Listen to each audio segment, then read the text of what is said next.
Yo les postos, bienvenue dans cette nouvelle vidéo à 2 mois jour pour jour du match aller face au Real Madrid. Rien ne va plus réellement au Paris Saint-Germain au niveau de la structure, au niveau interne, au niveau gestion, au niveau stratégie du club. Il y a beaucoup de choses qui ne vont pas, on va en reparler dans quelques minutes. Il y a un mercato d'hiver qui arrive. Leonardo est très critiqué pour son incompétence à vendre des joueurs. Pourtant, le 16 décembre prochain, il fera une conférence à l'université de la Sorbonne, comme s'il n'avait pas autre chose à faire, les postos. Donc il y a beaucoup de choses à parler, notamment des titis parisiens, mais une énorme information en fin de vidéo sur le dossier Kylian Mbappé. Une offre est arrivée sur la table de Kylian qui pourrait tout changer, les postos. Mais avant de commencer cette vidéo, les postos, je tenais déjà à vous demander quelques services. Le premier, si vous avez kiffé la vidéo, n'hésitez pas à bombarder la barre de like. C'est complètement gratuit. Le petit pouce bleu est complètement gratuit, c'est 0 €. Si vous avez kiffé la vidéo, n'hésitez pas à liker, à partager, à commenter et surtout un autre service, les postos, un énorme service. N'hésitez pas à vous abonner en masse à la chaîne Les Vidéos de Nono et Sacha. Le lien est en description. Pour ceux qui ne sont pas encore abonnés et pour ceux qui ne connaissent pas, Nono, supporter de toujours du Paris Saint-Germain depuis 1970, il a tout connu, de Juste Fontaine à Mustapha Dalep, à Valdo, à Rai, à Ginola, à Wea, à Ronaldinho, à Pedro Miguel Paoletta, à Zlatan Ibrahimovic, à Cavani, à Mbappé, à Neymar, à Beckham. Il a tout connu au Paris Saint-Germain.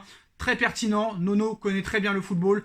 On évoque l'actualité du Paris Saint-Germain, du mercato. On fait les débriefs d'après-match, les débriefs d'avant-match. Une vidéo par jour minimum. Nono donne son avis. On débat ensemble. Donc n'hésitez pas à aller vous abonner en masse à sa chaîne. Le lien est juste en dessous en description. Allez en masse vous y abonner, les postos. On commence cette vidéo avant de parler de l'énorme information sur Kylian Mbappé du PSG qui ambitionne de faire signer un premier contrat professionnel à Ismaël Garbi et à Ayman Kari, deux pépites du centre de formation du Paris Saint-Germain qu'on ne verra peut-être jamais. Parce que maintenant, il y a un problème au niveau du centre de formation.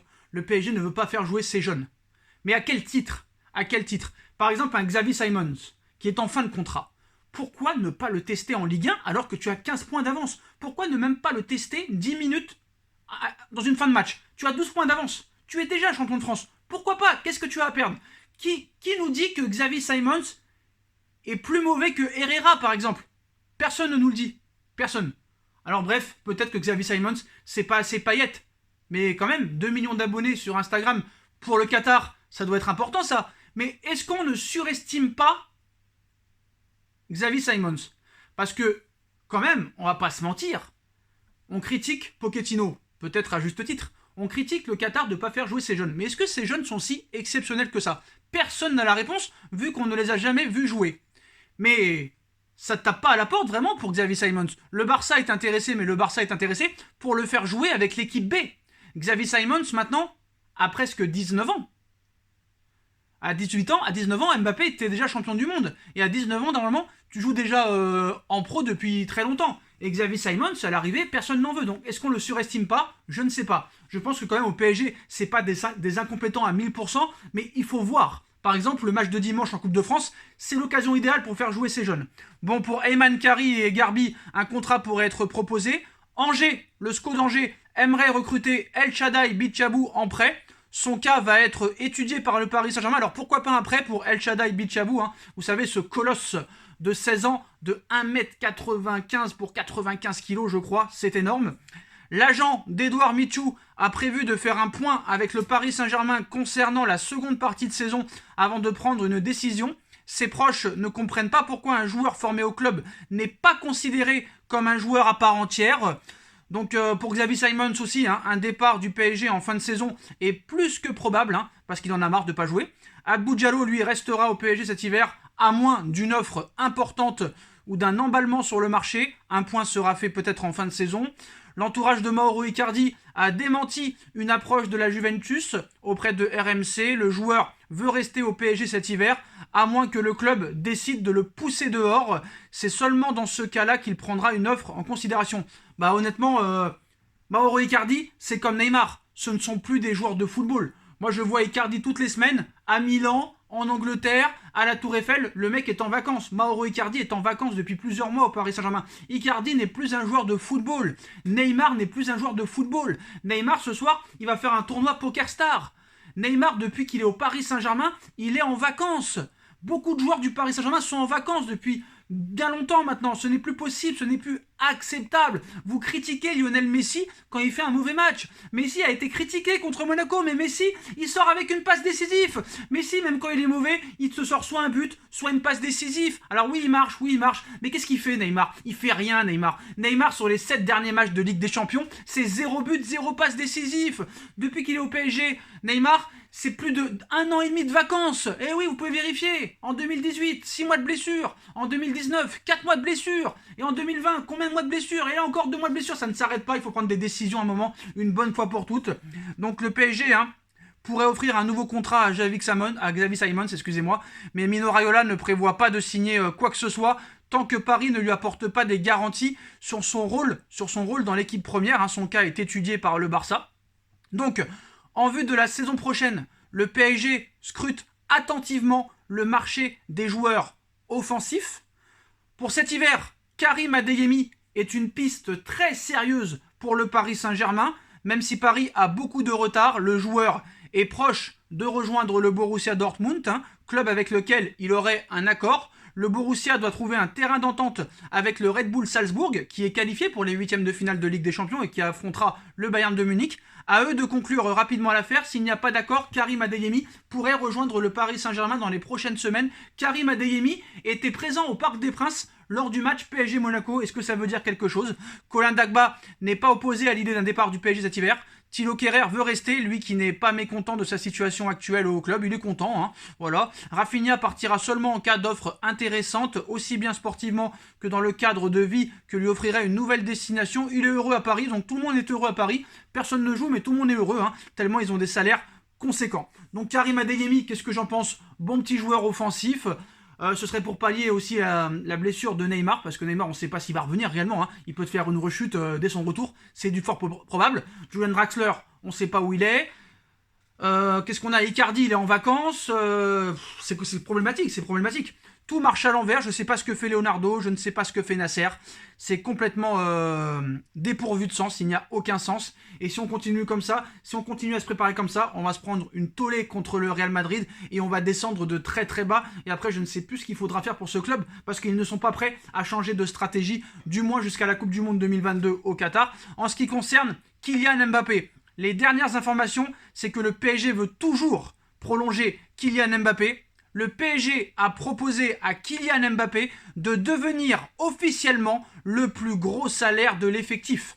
Tel est le discours au club. Le joueur prend son temps et écoutera ses sensations et il verra s'il prolongera ou pas. Mais à l'heure où on parle, est-ce que l'argent vraiment est un argument? Je ne sais pas, mais en tout cas voilà, le PSG lui a proposé officiellement, c'est pas va lui proposer, lui a proposé déjà le plus gros salaire du club. Le plus gros salaire du club, c'est Neymar à l'heure actuelle, mais ça va redescendre vu qu'il a un prochain contrat 2022-2025. Donc Neymar l'année prochaine ce sera 30 millions d'euros, Messi apparemment c'est 32 millions d'euros, donc ce sera minimum 33 millions d'euros pour Kylian Mbappé. Peut-il refuser ça? Je ne sais même pas si à l'heure où on parle l'argent est un argument. Donc aucune décision ne devrait être communiqué avant le match contre le Real Madrid, même s'il y aura des rumeurs quoi qu'il arrive. Kylian Mbappé veut remporter la Ligue des Champions avec le Paris Saint-Germain cette saison et est entièrement dévoué au club. Après la fin de saison, il sera alors temps de prendre position sur son avenir. Donc voilà, c'est la dernière chance. Après, on sait qu'il y a un autre argument, le changement d'entraîneur. Alors on sait que le PSG est tombé contre le Real Madrid. Un Real Madrid pour moi très grand outsider à la victoire finale. Paris veut accélérer sur le cas Zinedine Zidane. Alors est-ce que c'est possible que Zidane soit sur le banc face à son ancien club, le Real Madrid? Tout est possible, même si la piste s'est un petit peu refroidie ces derniers jours. Alors c'est pas qu'elle s'est refroidie, c'est qu'on en parle moins. Parce que ça y est, on a vu l'offre du PSG, Zidane veut des garanties. Est-ce qu'il aura ces garanties? Ça, rien n'est moins sûr, mais voilà. Moi je pense qu'il faut se débarrasser de Pochettino, parce que Pochettino n'apporte rien à cette équipe. On le voit depuis plus de 11 mois maintenant. Donc, à moins d'une baguette magique ou à moins qu'ils nous ont tous pris pour des cons, on a un directeur sportif qui est en train de s'engouffrer dans la tombe. On a un coach qui n'est pas dans le projet Paris Saint-Germain. Donc voilà, tandis que ce tirage au sort a réservé un choc entre le PSG et le Real. Les regards sont évidemment braqués vers Kylian Mbappé après l'épisode d'un tirage au sort totalement fou qui a dû être refait après ce bug technique. Le sort a été terrible pour le Paris Saint-Germain et aussi pour le Real Madrid, qui avait hésité qui avait hérité, excusez-moi, de Manchester United et de Benfica, bah, ils se retrouvent finalement face à face. Un choc énorme avec beaucoup d'histoires, de Kylian Mbappé, évidemment à Lionel Messi, en passant par Sergio Ramos, Karim Benzema, Navas, Hakimi, André Di Maria, tout cela c'est des anciens madrilènes. Mais l'une des inconnues des prochaines semaines sera également la question de l'entraîneur du Paris Saint-Germain au moment du match des huitièmes de finale.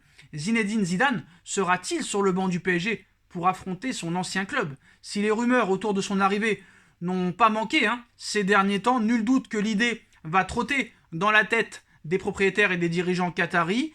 On sait que le Qatar veut Zidane, donc maintenant, il y en a qui nous expliquent que ça pourrait être compliqué qu'il devienne l'entraîneur du PSG cet hiver. Rien n'est impossible pour cet été, mais cet hiver, ça risque d'être compliqué. Après, l'année dernière, on nous avait expliqué la même chose, que Tourelle allait rester jusqu'à la fin de saison. Pourtant, il avait été viré quelques jours après.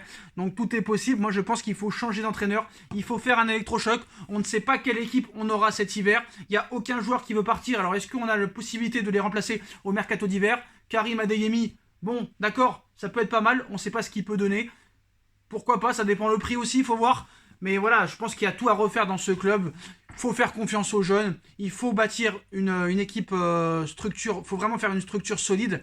Arrêter de surpayer les joueurs. Il va falloir que Leonardo nous explique pourquoi il a prolongé de 4 ans Kurzawa. Tu peux le prolonger, mais pas de 4 ans. Je comprends que tu ne veux pas le laisser partir et le vendre, mais tu n'as pas le droit de le prolonger 4 ans. Draxler, tu n'as pas le droit de le prolonger 3 ans. Donc je pense que là, Leonardo a atteint ses limites. Il va avoir une dernière chance pour ce mercato d'hiver. Mais voilà. Alors apparemment, pour les discussions pour Zidane, Leonardo a complètement été mis de côté. Donc je ne sais même plus à quoi sert Leonardo maintenant au Paris Saint-Germain. Est-ce qu'il le garde parce qu'il a des bonnes relations avec Mino Raiola, ce qui pourrait permettre une arrivée future de Erling Haaland?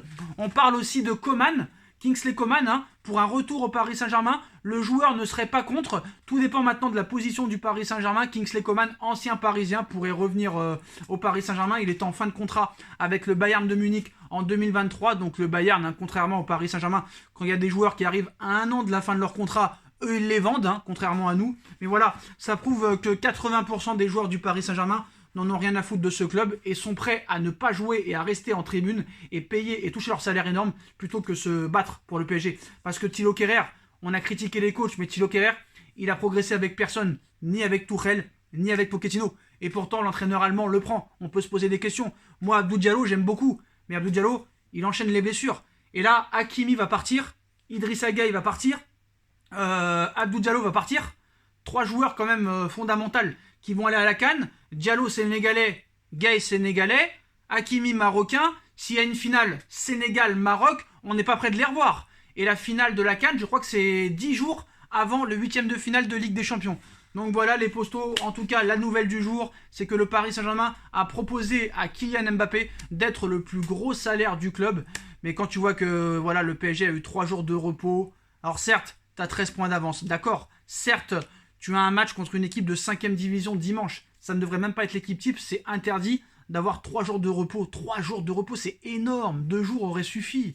Et à un moment donné, est-ce que ces joueurs-là méritent vraiment 3 jours de repos? Donc c'est vraiment devenu Disneyland, le parc d'Astérix. Ça me fait mal. Ça n'a rien d'un club de football, le PSG. C'est vraiment Disneyland.